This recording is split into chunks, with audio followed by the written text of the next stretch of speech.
তো বন্ধুরা এখন তো পুরা গরম হয়ে গেছে বন্ধুরা।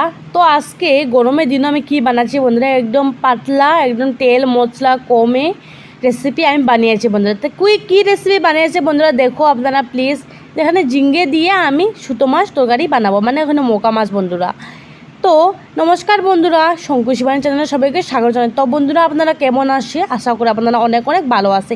আমি অনেক ভালো আছি বন্ধুরা। দেখতে পাচ্ছ মাছটা আমি পুরোভাবে বানিয়ে নিয়েছি বন্ধুরা। তারপরে এখানে লবণ মরিচ সামান্য আর হলুদ গুঁড়া দিয়ে ভালোভাবে মাখিয়ে নিয়েছি, মানে সামান্য, মানে এখানে দুবার করে নিয়েছি। ছোটো মাছটা এরকম মাখতে হয়, না হলে তো পচে যাবে, ওই জন্য সবটা আমি একলগে ম্যারিনেট করে নিই।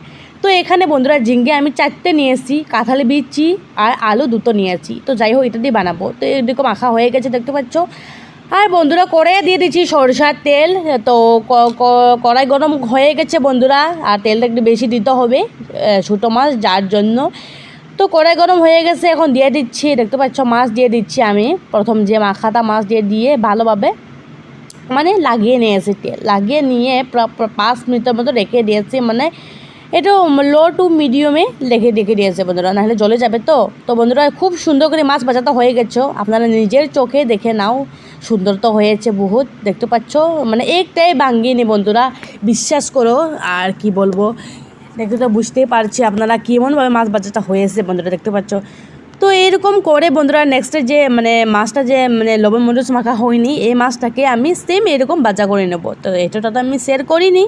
তো এটা ভাজা হয়ে গেছে বন্ধুরা, দেখতে পাচ্ছ। এটাকে আমি নামিয়ে নেব এখন, প্রায় লাল লাল হয়ে গেছে ভাজা। তারপরে এটাকে নামিয়ে নিয়েছি।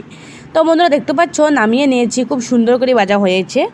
আর নেক্সটে যে এটাও আমি এরকম মানে ভাজিয়ে নেব।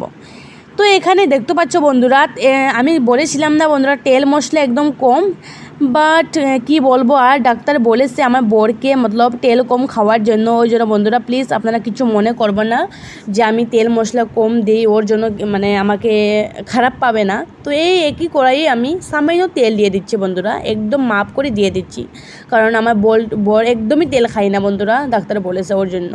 তো যাই হোক সামান্য তেল দিয়ে আমি 5 ফোড়ন আর কালো জিরা দিয়ে আর একটু রসুন পেঁয়াজ দিয়ে দিচ্ছি বন্ধুরা, রসুন দিইনি। তো পেঁয়াজ দিয়ে ভালোভাবে এটাকে ভাজা করে নিয়ে আসি। তারপরে দিয়ে দিচ্ছি এখানে সম্বাসও দিয়ে দিচ্ছি, তো সবজি। তো দেখতে পাচ্ছ বন্ধুরা কেমনভাবে বানাচ্ছি। আর ঝিঙ্গাটা কাঁটাটা খুব সুন্দর হয়ে এসেছে, একদম কুটি করে কেটে নিয়েছি। তো এখানে প্রথমে দিয়ে দিচ্ছি বন্ধুরা আমি স্বাদ অনুসার লবণ দিয়ে দিচ্ছি, 1 চামচ আর হাফ। আর মশলা তো এখন দিব না, এখানে ডাকিয়ে রেখে দিয়ে আর মানে 10 মিনিট পরে খুলবো এটাকে। তো 10 মিনিট পরে দেখতে পাচ্ছ বন্ধুরা মানে একটু হয়ে গেছে, মানে একদম কম হয়ে গেছে।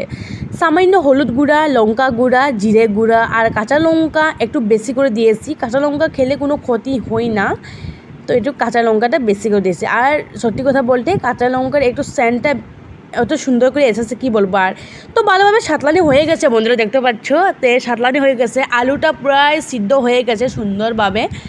তারপরে এখানে দিয়ে দিবা আমি বন্ধুরা, এখানে পাতলা ঝোল করবো, তো একটু মানে জলটা একটু বাড়িয়ে দিয়েছি। এখানে গরমের সময় এখন একটু টেকটেকা সবজি খেলে মানে ক্ষতি হয়ে যায়, ওর জন্য একটু পাতলা ঝোল করে নিয়েছি, দেখতে পাচ্ছ বন্ধুরা। তারপরে ঝোলটা ফুটে গেছে, দিয়ে দিচ্ছি এখানে আদা বাটি মাছ ভাজাটা দিয়ে দিচ্ছি আমি। তো আজকে আমার রেসিপিটা কেমন হয়েছে বন্ধুরা, ভালো লাগলে প্লিজ আপনারা একটা লাইক দিয়ে দিন, কেমন হয়েছে অবশ্যই কমেন্ট করে জানাও বন্ধুরা।